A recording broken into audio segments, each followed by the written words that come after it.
I don't really care what Liver King's eating, I just want that beard.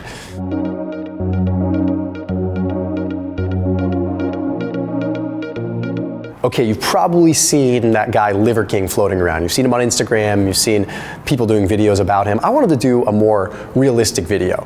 Let's take a look at what he eats, what he typically promotes, and let's break it down. Okay, I will stand by the fact that I think a lot of his principles are pretty solid. You can say whatever you want about him and whatever you want about his approach, about shirtless videos, about whatever. That doesn't really apply. What I want to focus on is what is he actually eating and what is his lifestyle, and is it something that you could apply?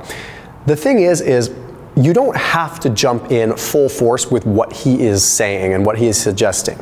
What I would recommend is take bits and pieces from it, because just like anything with content on the internet, you don't have to subscribe 100% to someone's way of thinking. You take little bits and pieces so that you can optimize your life the best way. Okay, so what he does is he promotes this ancestral way of living. He eats a bunch of raw meat, he eats a bunch of raw liver, he eats a bunch of bone marrow, fermented foods, fermented veggies, the occasional carbohydrate, certain things he omits. When we break it down and we talk about like what he's eating, we can really figure out what might work well for us in terms of an ancestral way of eating. But he also does these things like simulated hunts. So all of his workouts are super high intensity. He's like schlepping around like kettlebells and a bunch of weights strapped to him as if he's hunting. He does a bunch of cold plunges. He really tries to live that lifestyle. So let's break down the diet first, okay? So first and foremost, liver. He wouldn't be Liver King without consuming liver. I will stand behind the fact that liver is one of the most powerful things that you can consume, okay? It is one of the most nutrient-dense foods. Obviously, it doesn't work for vegans, doesn't really work for vegetarians, but as far as nutrient density goes, heck yes. Okay, one of the only foods that can actually get you the vitamin A requirements that we need. There's 1,000% of your RDA of vitamin A in liver. So that doesn't matter if it's cooked or if it's raw. Now that begs the big question. He eats a lot of raw liver. He promotes eating a lot of raw liver, desiccated liver, all kinds of different things, as well as raw meat. This is where it gets a little bit tricky because the research doesn't really suggest one way or the other, right? You could presumably get the nutrients from liver in the raw form or in the cooked form. It really does come down to your microbiome in terms of how you assimilate things, and that's where things get a little bit sketchy and different, right? I'm gonna go out on a limb and say, just based upon like what I've seen over the years, we're the only species that cooks our food, okay? So we might have adopted the ability to extract nutrients from cooked food better than, say, other species, or even as ourselves 1,000, 2,000 years ago, right? It's different then. Perhaps our microbiomes have changed because a lot of times cooking foods get you more nutrients out of them. It activates more things and makes it more bioavailable. Okay, it's the case with like asparagus, for example, and quercetin, right? We can extract the flavonoids. So there's certain things we have to take into consideration as we evolve and as we also mature in our ability to see what works for us and what might give us the optimal outcome. So bottom line is, liver is awesome though. Okay, then when we talk about bone marrow, okay, generally speaking, bone marrow doesn't have a ton of nutrient density when it's compared to liver, so it's not really in the same category. But what's interesting about bone marrow is the collagen content, for one, very rich in collagen. And the argument that I'm seeing people come at Liver King with a lot is the fact that collagen is just going to be broken down into amino acids, going to go into the labral pool, and it's just going to contribute to amino acids circulating throughout the bloodstream. So in other words, the amino acids you get from collagen don't necessarily mean that you're going to build collagen with those amino acids. They may go to building muscle in your foot, right? Well, there is some interesting evidence when you actually look at the complexes like the complex 4 and the different kinds of complexes that collagen is made up of. You could actually get more benefit from consuming collagen for collagen's sake. But that's not the main reason that I would necessarily recommend bone marrow. If you look at bone marrow, one of the things I find fascinating about it is it's extraordinarily high in conjugated linoleic acid. And there's more and more research coming out with CLA as a specific kind of fat that is in dairy and is in bone marrow in terms of inflammation reduction, but also just in fat loss in general. There's a study that was published in the Pakistan Medical Association journal that took a look at 23 subjects, a relatively small study, but very interesting. They gave them 5.6 grams of of conjugated linoleic acid, CLA, per day. And they did this for 2 weeks. Okay, the results at the end of the couple of weeks were pretty interesting. They found that the CLA reduced what are called matrix metalloproteins. Okay, these are kind of inflammatory markers that go up a lot of times after exercise. Also found there was a significant reduction in tumor necrosis factor alpha, both of these being reduced tremendously after intense exercise. So after exercise, you have a pretty big spike in inflammation. So if you can attenuate that a little bit, that's always a good thing. But what's interesting is after the 2-week study was done, their overall C-reactive protein levels were lower as well. So when we're looking at it from not just a fat loss perspective, but from an overall anti-inflammatory lifestyle perspective, CLA could be pretty powerful. So if you're consuming a lot of bone marrow, yeah, you are getting probably the highest concentration of CLA that you could get. Okay, now I want to move into the next thing. The obvious thing that he's very big on protein consumption, prioritizing protein, and doing that in an ancestral way, right? So fasting and feasting, which we'll talk a little bit more about in a minute. But of course, protein is going to be at the top for him. Okay, that's the first thing that he focuses on. Everything else falls into play. So for him, he's very big on the grass-fed. He's very big on that whole thing. He's very big on getting it as close to the earth as possible, which again, I fully, wholeheartedly believe in. So I'm in line with just about everything there. Just for the record, today's video is also sponsored by ButcherBox, so if you want to check them out down below, ButcherBox is an online meat delivery company. So they have grass-fed, grass-finished beef, so they've got like your top sirloins, they've got your ribeyes, they've got your grass-fed burger meat, all this stuff, grass-fed, grass-finished, also wild-caught fish. Seriously, really cool stuff that, once again, is close to the earth. So exactly what we're talking about and what we're looking for here. So I put a link down below if you want to check them out. So you go online, you choose the cuts that you want, you choose the fish that you want, you choose the, I want ribeye, I want 2 New Yorks, I want this, whatever, and then it gets delivered to your doorstep. But I think the best part about it is the taste. Okay, the ribeyes, like the fat in the ribeye is so unbelievably good. It is, you just have to try it. So that link is down below. It's a special access link for you to try ButcherBox. Again, you drop down that description box and the link is right there in the top couple of lines of the description. So check them out after this video. So after the proteins, he's big on the fermented veggies. Here's where things get kind of interesting because fermented veggies are going to be things like, well, in this case, he eats a lot of pickles, he eats garlic, he makes his own salsa where he's got tomatoes and he's got, again, onion, garlic, stuff like that in there. So you've got those prebiotic fibers that are obviously very, very good for the microbiome. So when we look at the big picture here, he doesn't eat a lot of fiber, right? He's not big on vegetables, so he's not eating asparagus, he's not eating Brussels sprouts, he's not eating these things. So some people poke holes in this and they say, okay, well, you're not gonna have the microbial diversity because you're not eating this kind of stuff.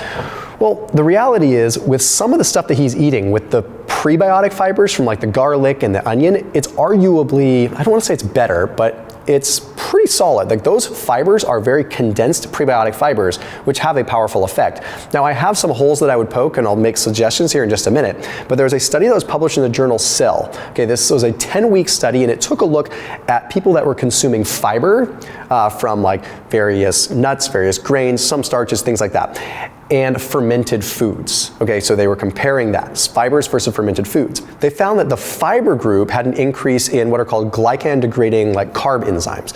What these are basically things that contribute to short-chain fatty acids. So they essentially had more short-chain fatty acids, which I'll explain in a second. They found that the fiber group maintained their microbial diversity. Okay, so they maintained diversity really well. And they found that they had potential modulation of inflammation depending on where their baseline diversity was. So quite a big delta of a difference between like who got an inflammatory mediating effect from the fiber versus who didn't. Now the fermented group was interesting because the fermented group, they saw a pretty clear diversity increase. So they saw improvement in microbial diversity. They also saw a very clear decrease in interleukin-6 and decreases in other inflammatory markers. This is really interesting and I don't really understand why this happens specifically. Now, the one thing that I would really caveat here is the fiber group potentially had more short-chain fatty acids. So when you're looking at like a longevity piece and you're looking at even the work of some of these researchers in the longevity field, some of these short-chain fatty acids like butyrate, propionate, acetate, these things that are created by having more diversity to your microbiome and having fibers and fermentable demonstrables being broken down, These act as what are called signaling devices. These signaling devices can affect how our body responds to different things. It can attenuate our glucose response. It can affect fatty acid oxidation. So I'm a big believer in driving up butyrate levels and getting fiber high. So that's probably the biggest hole that I would poke in what the Liver King does. Again, I'm in line with almost everything. I am just a fiber guy, and I feel like increasing short chain fatty acids are very important. What I would also do that's very important, I think, okay, now again, he may or may not do this, but it is my role to create videos that explain things, but then also add my 2 cents. So it's not to discredit him. I like what he's doing, I'm all for it. I would probably add more in the way of like fermented dairy of some kind, fermented goat dairy or something like that. The reason I would go with goat is simply because it's going to be more of the A2 casein, so it's going to have less of what's called BCM7. I don't need to go down that rabbit hole. There's a 2019 study published in the journal Nutrients that demonstrated that really only yogurt and kefir and other like fermented dairy could actually be considered probiotic. Now, that could be a political thing happening there, but I think what's really happening there is with the sugars that are in the yogurt and with the sugars that are in some of these kefirs, that fermentation actually did elicit a probiotic effect. When you look at the research, it's very concrete that yogurts and kefirs and things like that do actually change the microbiome in terms of having a literal probiotic effect, meaning adding bacteria in. Probiotic is a nuancy term, but if it's not actually literally adding bacteria in, it cannot be called a probiotic. So a fermented food is not necessarily adding probiotics in, because a lot of times probiotics are added to the fermentation blend to begin with. So it would still fit the profile to say, hey, let's have some raw fermented goat dairy, some kefir, something like that. I think there's a huge gut benefit that could come from that, especially if vegetables aren't at play. Another piece, even though vegetables aren't really at play, that I would add is going to be kimchi. Okay, so he's big on his salsa. He makes that salsa that he has quite a bit of when he goes to town on that. So when it comes to kimchi, there was a study that was published in the journal Functional Foods. This is a randomized crossover design trial. Really cool stuff. They took 2 different kinds of kimchi with different ingredients. Okay, so 2 different forms of, like, some had garlic, some had other things, cabbage, you know, the typical kind of kimchi thing. They found at the end of the study that both increased their levels of short chain fatty acids, so both kinds of kimchi. But when you got down to the nuancy stuff of what kind of bacteria were influenced more, they were very different. So the benefit from the kimchi isn't the fact that it's fermented. It's from the fact that you have these different prebiotic strains that are being broken down and ultimately fermented. So I think when you look at being able to apply things that are from blue zone regions and from regions that really have long, I don't know, just testament to longevity, we can adopt some of these things. Fermented foods are potentially a part of that, but we also want to have those fibers in there a part of that too. So I think if we could take Liver King and say, let's accelerate this to be more of a longevity complex too, I think it could be really beneficial. Okay, the next thing that he does that I'm obviously a fan of, given my brand, is he's big into the fasting and feasting. Okay, and what I really appreciate about his style of fasting, I guess it sounds kind of bad to say that he just is in line with how I feel with it. He's very big into like 24-hour, relatively infrequent fasts. So a few times per week, maybe he'll fast for 24 hours. Sometimes he'll go longer, 48, 50 hours, but he has them relatively infrequently versus the traditional intermittent fasting method of people just fasting for 16 hours every day.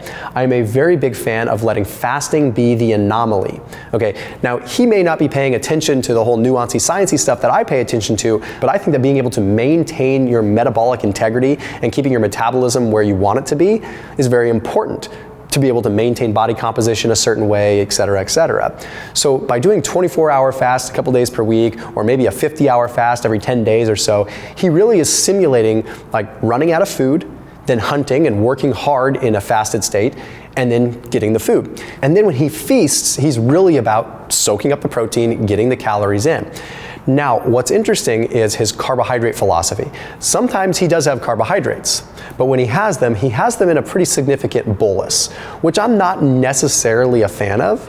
Now, there's a different way that you can look at it, which I'll explain in a second. Okay, normally, if I was coming out of a longer fast, I would probably keep the carbohydrates relatively low. Although that's not necessarily indicative of what like our ancestors would have done, right? Maybe they would just come across whatever they come across. But as science has moved forward and as we've seen things, we see that there is this thing called the refeeding syndrome. And if you are going for longer periods of time fasting, spiking your insulin with a high amount of carbohydrates might not be the best thing. Also, you have protective mechanisms in place so that you don't really utilize all the nutrients that you take in one sitting. So I think it's a little bit better to space them out after a fast, but again, that's just me. There's a study that was published in the journal Endocrinology and Metabolism that took a look at a 12-hour fast versus a 60-hour fast on 2 different occasions. They found that fasting decreased the insulin-mediated peripheral glucose uptake after a long fast by 46%. That simply means that after a fast, your insulin sensitivity drops. Okay, so during a fast, to a certain degree, your insulin sensitivity improves, right? Because you're not eating. But what happens is you have a degree of peripheral insulin resistance. And I could explain a lot of this in detail, but basically what's going on is your body gets so used to utilizing fats that it downregulates glucose uptake for a short amount of time. So on one hand, that means if you eat a bunch of carbohydrates after that fast, you could actually probably get away without absorbing it. You're just gonna kind of send your blood sugar high for a minute and then come back down and probably excrete it or whatever. But you're also more apt to store it in a lot of ways because think about it, you're in a survival situation. So if you put yourself in a literal survival situation where you don't eat at all and then you eat a ton of food at once, your body is probably gonna do what it can to allocate that to fat because it's going to be more just appropriate for future starvation. So I would be more apt to say, okay, when I break my fast, I'll have a bolus of protein, I'll go ahead and keep that, proteins, maybe some fats after that, and then I'll start to sprinkle in the carbohydrates because I don't want to be sending my blood glucose through the roof. But again, he's not necessarily paying attention to this, he's just kind of living in an ancestral way. So if you are someone that is eating carbohydrates, you do need to pay attention to that. You don't want to be having a ton of carbohydrates right when you break your fast. Okay. Some of the things that I think that he could add to his diet that might be better, maybe I just haven't seen them, but adding berries, for example, from an ancestral way of living, like if you were to come across a local seasonal bush that had a bunch of blackberries or something like that, chances are you'd probably feast on that. It's okay to get the fiber and the polyphenols and the nutrients from fruit every now and then. It's also okay to have fructose every now and then. Again, you just don't want to totally go overboard. Now the one's a little bit tough is should he be having some nuts? Should he be eating the occasional hazelnut or some seeds or things like that? You know, again, we could poke holes in that. We could say, yes, there's going to be oxalates or phytic acid that may slow down the absorption of nutrients, so he should avoid those. But also, in the spirit of being truly ancestral, maybe it's not a bad idea to have those. I understand where he's going. He wants to eliminate as much in the way of the omega-6 fats as possible. He's trying to really increase that ratio of omega-3 to omega-6, or at least decrease the ratio of omega-6 to omega-3. So I do think that having the occasional hazelnut or maybe some nuts now and then might do him more good than bad. It's just the overconsumption that we have in modern society where we just eat so much of it. Obviously very calorically dense, but getting the soluble fiber from like hazelnuts, things like that, could be largely beneficial. And lastly, his cold plunge, all of that. Is that realistic?